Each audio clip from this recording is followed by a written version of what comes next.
à tous.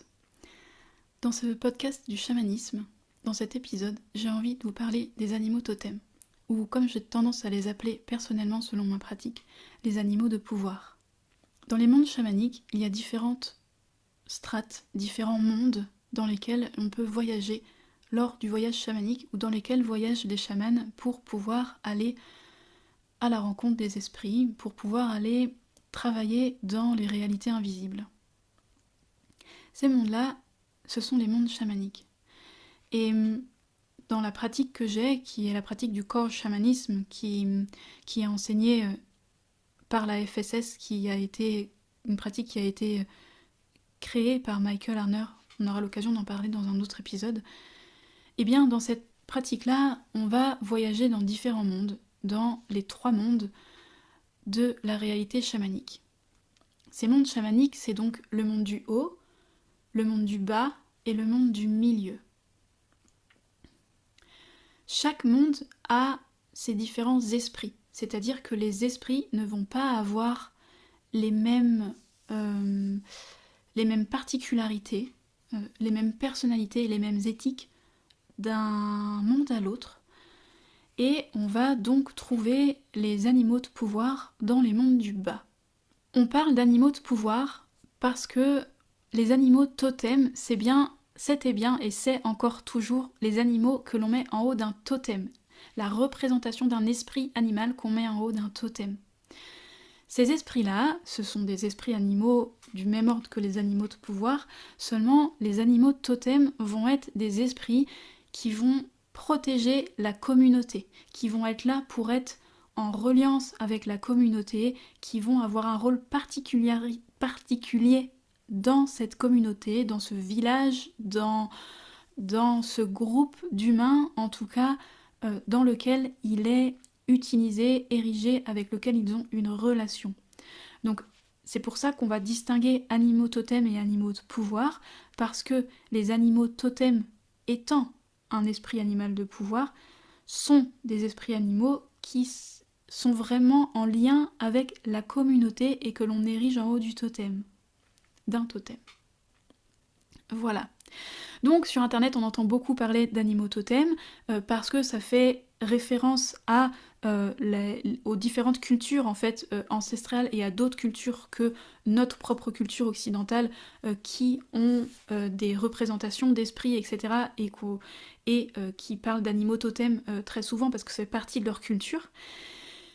Mais ici je parlerai d'animaux de pouvoir parce que ces animaux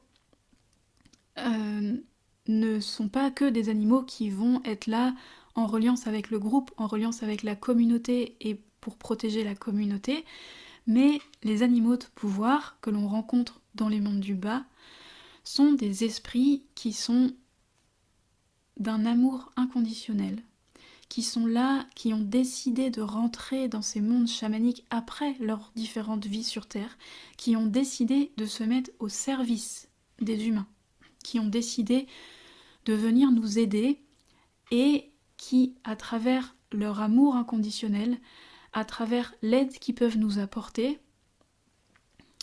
ils ne sont pas dans la dualité ni dans la temporalité. Pas dans la dualité, c'est-à-dire qu'ils ne sont là que pour nous servir et être à notre service. Ils ne sont pas là dans un but malveillant. Et ils n'ont pas la temporalité parce qu'ils ne font pas partie de notre réalité, de cette réalité ordinaire, de notre monde visible qui, elle, est déterminée par le temps. Particularité donc de ce monde du milieu, de cette réalité ordinaire dans laquelle on vit. Les animaux de pouvoir sont donc des esprits que l'on va soit consulter pendant les voyages chamaniques pour aller à la rencontre de notre guide, de notre animal de pouvoir personnel, de notre esprit personnel, soit ce sont des animaux que l'on va rencontrer à travers les voyages, des esprits animaux que l'on rencontre à travers les voyages, qui sont là pour nous enseigner des choses selon ce qu'on vient faire, demander ou vivre dans ces réalités à travers le voyage. Et ce sont aussi des esprits qui peuvent être des esprits alliés, c'est-à-dire des esprits qui sont qui vont être spécialisés dans telle ou telle pratique et qui vont aider un praticien chamanique, un chaman, ou bien même d'autres thérapeutes, d'autres personnes qui sont en lien avec ces réalités, qui vont venir les guider sur des pratiques précises. Voilà. Donc ça, c'est globalement des généralités sur les animaux de pouvoir. Et quand on rencontre son animal de pouvoir personnel, ça j'en parlerai plus tard de l'animal de pouvoir personnel, quand on rencontre son animal de pouvoir personnel, eh ben, on a très souvent tendance à aller regarder sur Internet, oh nos très chers Internet, grand Internet, ou IA, je sais pas quoi, dis-moi pourquoi, quelle est la représentation de cet animal qui est le mien, quel est le symbolisme de cet animal qui est le mien, etc. Et je pense que, sincèrement, après avoir rencontré différentes personnes qui, par exemple, peuvent avoir le même animal de pouvoir personnel, eh bien, aller chercher sur Internet, ça n'a pas trop de sens par rapport à la réalité du voyage chamanique.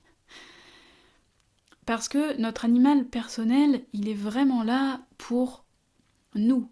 C'est vraiment un esprit qui nous... ça fait partie de nos guides, hein, nos guides comme nos guides spirituels, ça fait partie des esprits qui nous connaissent nous très très bien personnellement, qui est en reliance avec nous depuis notre naissance, voire bien avant notre naissance, et qui va répondre à notre personnalité, qui va répondre à nos questions personnelles, qui va en fait nous guider, nous orienter, nous aider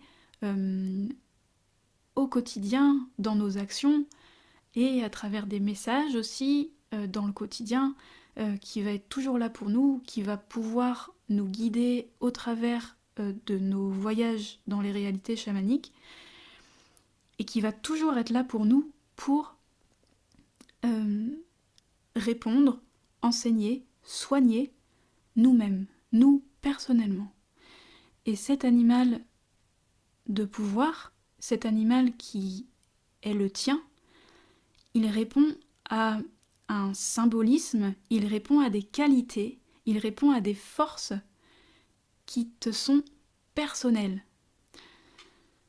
C'est-à-dire que pour moi, un animal de pouvoir personnel qui va être, par exemple, je sais pas, une personne qui a la chouette et une autre personne qui a la chouette, elles ne vont, quand elles vont aller à la rencontre de leur animal de pouvoir, si elles leur demandent c'est quoi tes qualités en tant qu'animal de pouvoir, en tant que toi, en tant que chouette, c'est quoi tes qualités, elles vont pas avoir la même réponse. Mais pas du tout.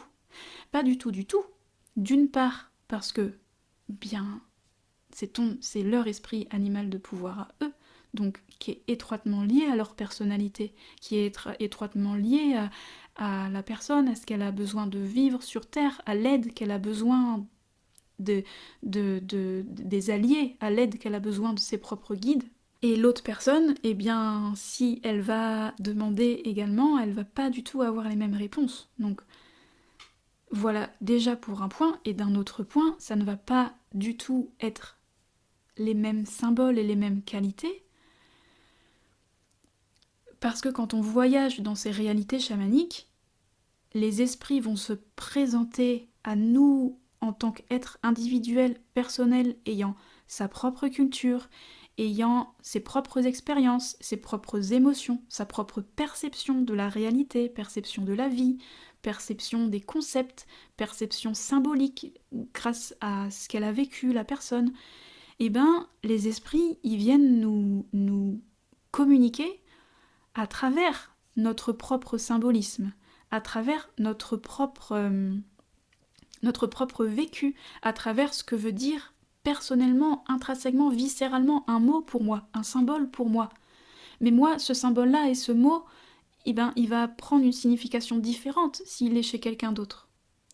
Donc en fait, allez regarder sur Internet ce que signifie telle ou telle expérience spirituelle, ce que signifie et ce que porte un animal de pouvoir, ne va pas en fait avoir de sens, en tout cas à mes yeux, et en tout cas à travers le vécu et les expériences que je peux avoir au travers du voyage chamanique ou au travers de la transmission du voyage chamanique.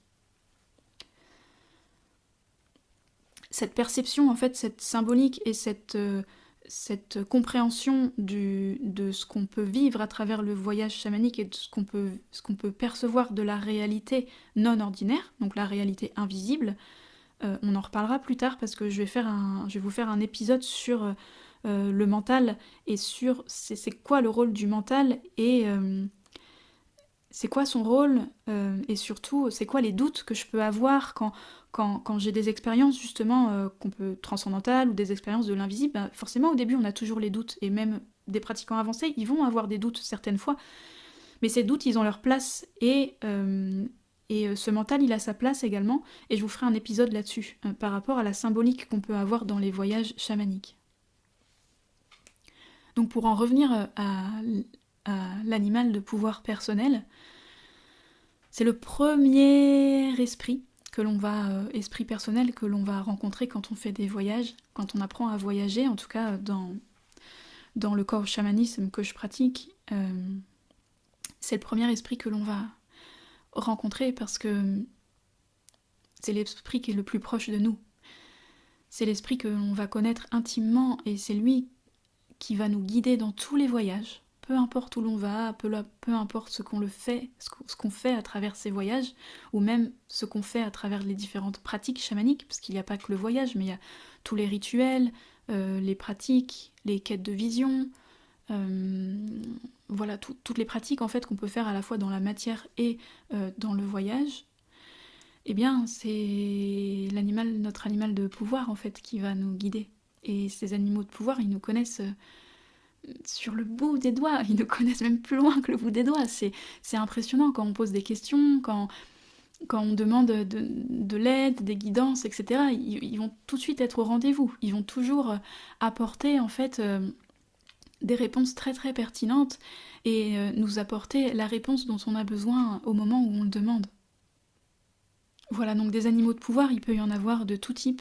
Il peut y avoir dans ces mondes du bas, il peut y avoir des animaux de pouvoir comme les animaux qu'on trouve dans la nature, mais bien sûr ça peut prendre aussi d'autres formes, hein. Ça peut prendre des formes plutôt d'êtres de la nature, les êtres de la nature, les elfes, les nains, etc. Ça peut prendre des formes d'animaux un peu plus fantastiques, bien sûr. Voilà, il faut comprendre que les esprits ils vont se présenter à nous de la manière qui va peut-être le plus nous parler, ou qui va être qui va le plus faire sens en fait pour nous dans notre pratique et dans l'expérience qu'on a besoin de vivre à ce moment-là. Voilà, donc je pense que j'ai à peu près fait le tour de ce que j'avais envie de dire aujourd'hui sur les animaux de pouvoir, autrement appelés souvent les animaux totems. Donc comme je vous ai expliqué en début d'épisode, j'appellerais pas ça les animaux totems, hein. Là j'en parle aujourd'hui, mais en fait je vais pas du tout en reparler dans les autres épisodes, ce sera vraiment le terme animaux de pouvoir que j'utiliserai si j'ai besoin d'en parler. Et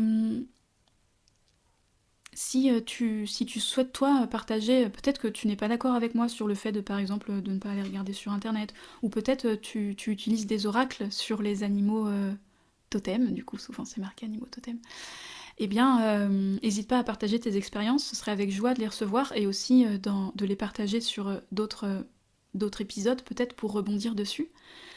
Et si tu as des questions, n'hésite pas à les poser, parce que c'est aussi à travers vos questions que je construis ce podcast.